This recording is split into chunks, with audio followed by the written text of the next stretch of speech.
Panginoon, ayon kay San Juan.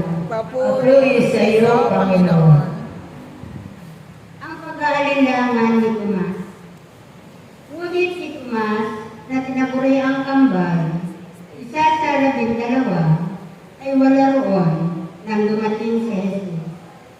Kaya sinabi sa kanya ng ibang alagad, "Nakita namin ang Panginoon." Sumagot si Tomas, "Hindi ako maniniwala hanggat di ko nakikita ang butas ng mga pako sa kanyang mga kamay at naisusuot dito ang aking daliri. At hanggat hindi ko naipapasok ang aking kamay sa kanyang tagiliran." Makalipas ang 8 araw, muling nagkatipon sa loob ng bahay ang mga alagad. Kasama nila si Tomas. Nakapilig ang mga pinto, ngunit pumasok si Jesus at tumayo sa gitna nila. Sinabi niya, "Sumainyo ang kapayapaan."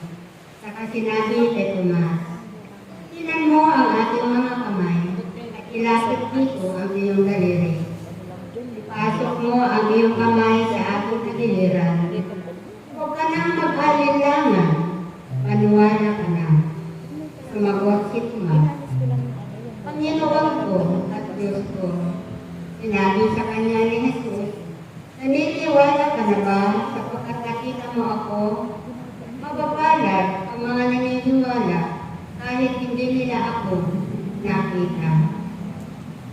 Mga kapatid, ito pang mabuting balita ng ating Panginoon. Pinupuri ka namin, Panginoong Jesucristo.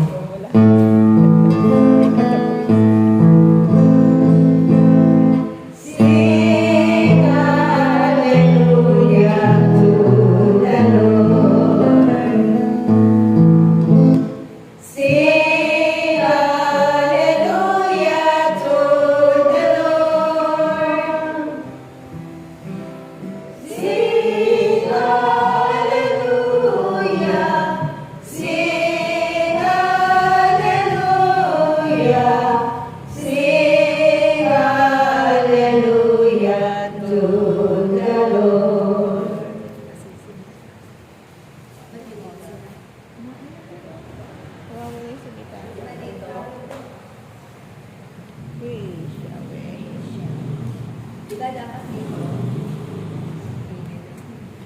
Puri